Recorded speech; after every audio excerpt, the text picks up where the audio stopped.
Y a-t-il des lieux ou des sites sur lesquels on peut trouver cette convention collective?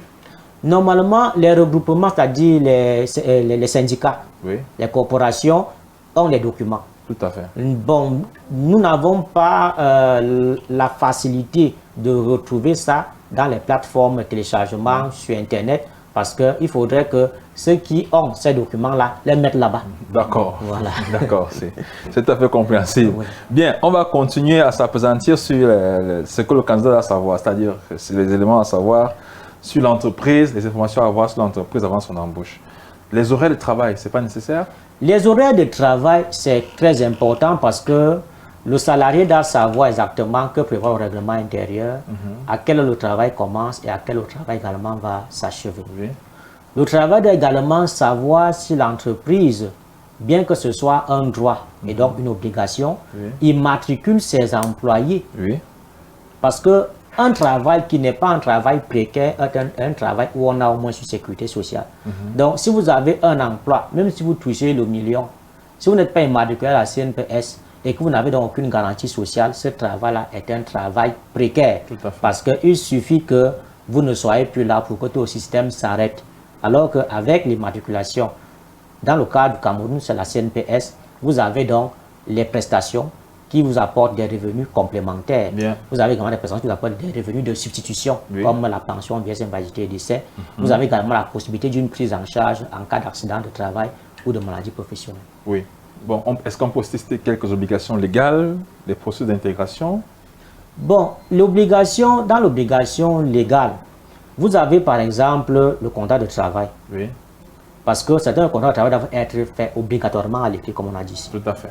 Vous avez l'obligation d'immatriculation à la CNPS. Oui, Vous avez l'obligation de percevoir votre salaire à une date qui a été fixée. voilà. Et l'abattement, ça veut dire que quand on dit abattement, ce sont les jours qui précèdent la date normale de paiement. C'est 8 jours. Ça veut dire qu'on doit vous payer le premier.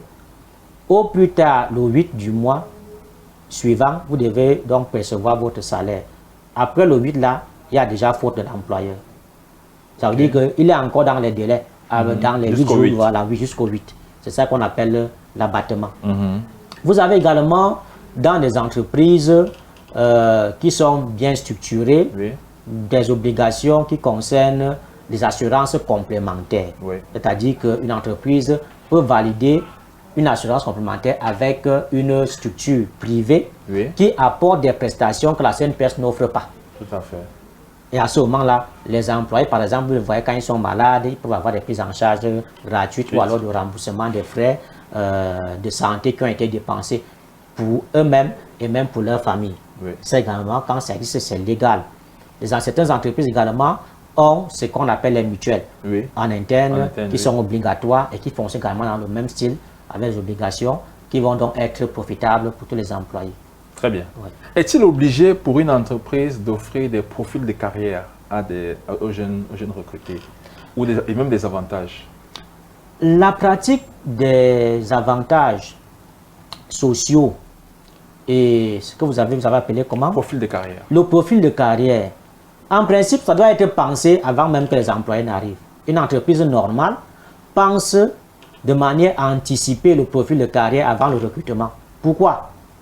Dans un environnement concurrentiel, on doit avoir les politiques de gestion des ressources humaines qui sont attractives. Voilà. C'est-à-dire que quand je travaille ailleurs, j'ai envie de quitter mon entreprise pour aller dans celle qui a des bonnes pratiques. C'est pourquoi tout le monde veut évoluer.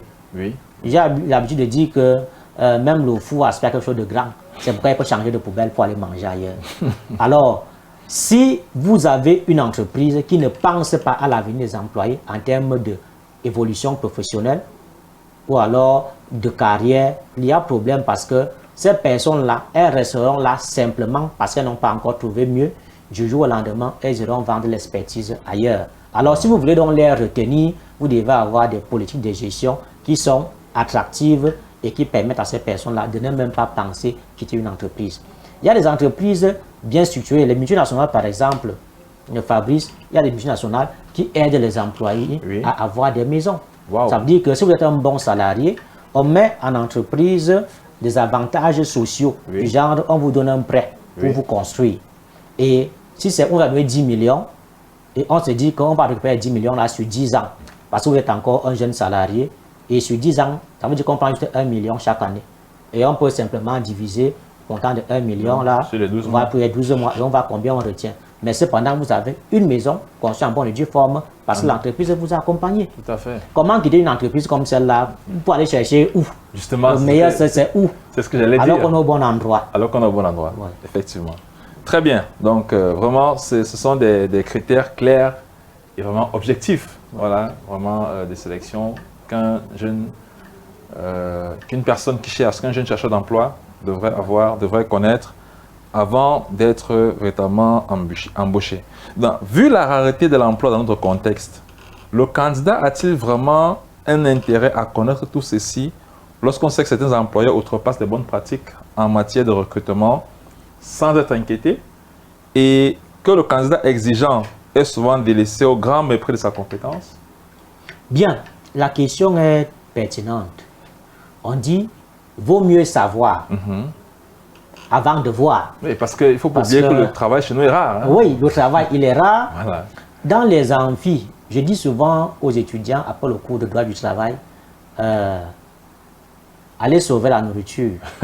N'allez pas là-bas dire que M. Awon avait dit que... Oui. Parce qu'il y a la réalité. Et quand on veut être réaliste, on accepte parfois que nos droits soient bafoués. Oui, mais je dis, il est bon de connaître ce qui est normal. Voilà. Qu'est-ce qui doit être fait pour mieux apprécier la violation ou l'abus. Parce que lorsqu'on ne sait même pas ce que c'est que l'abus, on endosse parfois et on a même l'impression que l'autre a raison de nous faire ça. Voilà. Bon. Parce que, Fabrice, je veux prendre un exemple. Un employeur cherche un candidat à l'embauche. Oui. Il joue le malin. Vous travaillez ailleurs. Oui. Il vous dit non, vraiment il faut venir travailler ici, là, moi je veux quelqu'un comme toi et tout ça là. Et puis, vous démissionnez. Oui. Vous venez travailler avec lui. Quand vous avez fait un mois, vous attendez votre salaire, il vous dit que, en principe même ici on fait d'abord l'essai, hein, donc là où tu es là, ce n'est même pas encore le contrat. Pas encore. Et je vais encore t'observer pendant un mois, donc tu es à l'essai. Vous ne savez pas qu'en fait l'essai doit être fait par écrit. Vous commencez à penser qu'il a raison. Vous voyez? Parce qu'il n'y a pas de travail. Parce que, oui, parce que vous ne connaissez même pas que le contrat de l'essai doit être fait à l'écrit. Tout à fait. Quand il vous le dit, ça vous fait mal, que mais pourquoi il ne m'a pas dit ça depuis? Je n'aurais pas laissé mon travail. Vous avez un contrat à durée indéterminée. Vous venez là, on est en train de m'essayer. Parce que là où on m'essaye, là, on peut me dire que ce n'est pas convaincant. Voilà, et on me laisse, on me laisse repartir dans la rue. Et là, 3 mois sont déjà passés. Exactement. Ça veut dire que vous avez donc perdu votre emploi. Vous avez été abusé sans le savoir. Très bien. Alors qu'à l'instant T, l'employeur est en train de commettre ce qu'on appelle un licenciement abusif. Voilà. Très bien, Clément. J'aurais aimé que nous revenions sur un aspect. Vous parlez d'abus, c'est un abus. Est-ce qu'on peut d'abord définir les abus, l'abus dans le processus de recrutement? Bien, l'abus, c'est en fait toute pratique qui consiste à se jouer de l'autre partie de manière à ce que lui, il négocie de manière défavorable au profit de l'employeur. Ça veut dire qu'on utilise des manœuvres qui peuvent être dolosives, on utilise des manœuvres qui peuvent être frauduleuses, pour faire en sorte que dans cet accord-là, il n'ait rien qui lui soit profitable. Tout à fait. Ou alors qu'on soit en train de violer certains principes qui lui donneraient normalement des droits et des obligations. Parce que cela existe quelque part, mais qu'on fasse fi de cela en faisant comme si on ne connaissait pas. Parce que l'employeur, par exemple, qui cache la convention collective, il vous présente un contrat sur la base du code du travail et il vous dit que non, c'est ça que l'on utilise ici, hein, voilà la commission paritaire, l'arrêté des salaires, c'est ça qu'on utilise ici. Or, il sait bien qu'il y a une convention collective. Mais comme il sait que, en vous disant qu'il y a une convention collective, vous allez chercher à voir le niveau des salaires qu'il y a là-bas. Vous allez exiger que votre montant de salaire ressemble à ce qu'il y a là-bas et que vos avancements respectent également la convention collective, il va tout faire pour ne pas vous montrer ça. Et au finish, vous vous retrouvez avec un salaire où vous avez 100 000 ou de 150 000. Vous vous retrouvez en train d'avoir un avancement après 5 ans, alors la convention collective dit qu'avancement c'est après 3 ans. Vous imaginez ce que vous pouvez perdre en 10 ans. C'est énorme. Maintenant, si votre carrière reste comme ça, pendant 15-20 ans, vous vous retrouvez à la retraite avec une pension qui est mince, très petite. Pourquoi? Parce que vous avez cotisé au prorata de ce que l'employeur vous a imposé comme petit salaire. Petit salaire, tout à fait. Il ne vous a pas fait avancer en échelon. Il ne vous a pas fait des reclassements dont vous aurez pu mériter pour permettre que votre salaire reprenne du tonus et que les pourcentages de contribution également vous donnent une pension conséquente. Ça veut dire que les abus qui semblent être banals là ont des conséquences graves. Tout à fait. Imaginez que vous travaillez avec un employeur. Il vous dit que je vous ai matriculé à la CNPS, vous acceptez. Vous n'avez pas un document qui vous a présenté. Oui. Vous ne connaissez même pas votre numéro d'immatriculation à la CNPS. Entre-temps, il retient sur votre salaire un montant qu'il dit reverser, alors qu'il ne reverse rien. Parce que vous n'avez jamais créé un numéro d'immatriculation. Voilà. Vous faites 10 ans là-bas. Quand vous quittez cette entreprise, vous partez ailleurs. On vous demande de immatriculer, vous dites oui. On dit venez avec le numéro. Moi, je ne connais pas le numéro. Votre nom, c'est quoi? Vous travaillez, vous partez à CNPS, on vous dit que vous n'avez été jamais immatriculé. Or, pour bénéficier d'une pension, il faut avoir au moins 20 ans d'immatriculation, avoir cotisé au moins pendant 15 ans, c'est-à-dire 180 mois. Et vous voilà, il vous reste seulement 10 ans. Même si vous cotisez pendant 10 ans, vous n'aurez pas droit à la pension. Parce que l'abus de votre employeur a hypothéqué votre carrière. Vraiment, vraiment. Est-ce qu'il y a d'autres bonnes pratiques que certains employeurs outrepassent en dehors de celles-là? Non, il y a beaucoup de bonnes pratiques qui sont quand même importantes. Oui, il y a des bonnes pratiques qu'on outrepasse. Parce que les obligations, par exemple, qui sont liées au congé. Il y a des entreprises où les gens n'ont pas les congés. Oui. Comment on peut travailler sans se reposer? 5 ans. Comment on peut travailler sans se reposer? Vous pensez que les gens qui sont en entreprise là, ils sont productifs? Ils sont présents, mais ils sont plus productifs. Ils ont besoin de se reposer. C'est vrai. Et lorsqu'on calcule même parfois ces congés, on viole encore, il y a encore abus. La durée du congé. Sur la base de quoi on a calculé le congé? D'autres disent que non, ils disent c'est 30 jours. Et l'employé qui entend 30 jours pense que c'est beaucoup. Or, les 30 jours là, on compte samedi et dimanche. Alors que vous ne travaillez même pas samedi ou le dimanche. En plus. Si on calcule le congé normalement, selon les jours de travail, lorsqu'on va vous dire que vous avez 18 jours de congé, c'est presque un mois. Hein? Tout à fait. Quand on dit 18 jours là, c'est que on a compté de lundi à vendredi, ça fait 5 jours. L'autre, deuxième semaine, troisième semaine. Donc, on est déjà à la quatrième semaine, ça fait 18 jours. Donc, il y a presque à 30 jours que celui qui dit qu'il paye un mois de congé là t'a donné. Ça veut dire que là également, il y a des abus. Maintenant, on demande aux entreprises de donner l'allocation de congé. C'est-à-dire qu'il faut calculer l'allocation de congé. D'autres ne calculent pas. D'autres même vous envoient un congé obligatoire, ils disent qu'il n'a pas l'argent. Toi, tu auras un congé la semaine prochaine. Et à la fin du mois, je vais te donner la moitié de ton salaire parce que tu n'as pas travaillé. Bon, c'est comme ça dans nos entreprises, oui. Mais on supporte. Pourquoi? Parce qu'on sauve la nourriture. Il faut bien que les gens mangent à la maison, qu'on ne montre pas qu'on connaît ses droits, au risque de perdre le peu qu'on a. Oui. Mais il faut que les employés arrêtent. Oui.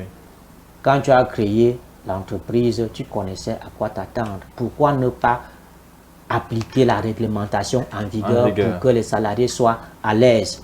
On dit le préavis. Un employeur qui vous demande de partir, il ne respecte pas le préavis. Oui. Mais quand vous décidez de démissionner, il vous exige le préavis. Oui. Or, pourtant, ces choses-là, c'est réciproque. C'est réciproque. Si tu veux me faire partir sans aucune raison, je n'ai pas commis de faute, tu dois également me donner le temps d'aller trouver un autre travail. Et pendant ce temps, je continue à travailler, tu me payes. Effectivement. Et tu me payes. Mais c'est au moment où l'employé démissionne que l'employé dit que tu vas me dédommager. Pourquoi tu pars brusquement? On avait dit que le préavis c'est 1 mois. Alors que lui-même, dans ce qui lui revenait de droit, même payer le salaire, là, il ne payait pas normalement. Les indemnités, il ne payait pas. Les primes, ceci ne payait pas. Mais le jour où tu démissionnes, il est prêt à te porter plainte pour indemnité de préavis. D'accord. Clément, après ce long et brillant exposé, voilà, nous savons que nos jeunes chercheurs d'emploi ont bien écouté ce que vous avez eu à dire, mais est-ce qu'il y a un dernier mot, quelque chose, un dernier conseil à leur prodiguer? Merci Fabrice. Ce que je vais dire, nous sommes en fin d'année et nous avons un challenge. C'est un challenge 2026 qui doit être meilleur pour tout le monde. Tout à fait. Donc, en leur souhaitant déjà des très belles fêtes de fin d'année, je leur demande de se mettre dans la posture des guerriers, parce que le monde du travail n'est pas facile. Tout d'abord. Voilà. Et surtout, d'apprendre. On ne cesse pas d'apprendre. Donc, écoutez les médias de la vérité, surtout cette plateforme sociale qui va vous assagir et vous aider à mieux vous présenter lors des processus de recrutement. Je rappelle également que vous pouvez contacter l'émission ou moi-même parce que j'ai des ouvrages qui peuvent vous éclairer davantage. Nous avons présenté ici le guide managérial de l'entrepreneur qui est un ouvrage didactique et pratique. Ça veut dire que c'est pour les praticiens et les étudiants qui veulent bien manager et gérer les entreprises. Vous avez également le guide d'insertion professionnelle. Et là-bas, vous aurez donc des éléments très importants qui vont vous aider à avoir tout ce que j'ai dit dans cette émission. Donc, c'est très important. Vous pouvez nous contacter au 699 10 73 37, 699 10 73 37 pour avoir ces ouvrages-là et nous pourrons vous accompagner au quotidien dans votre processus de démarche de recherche d'emploi. Merci. Merci.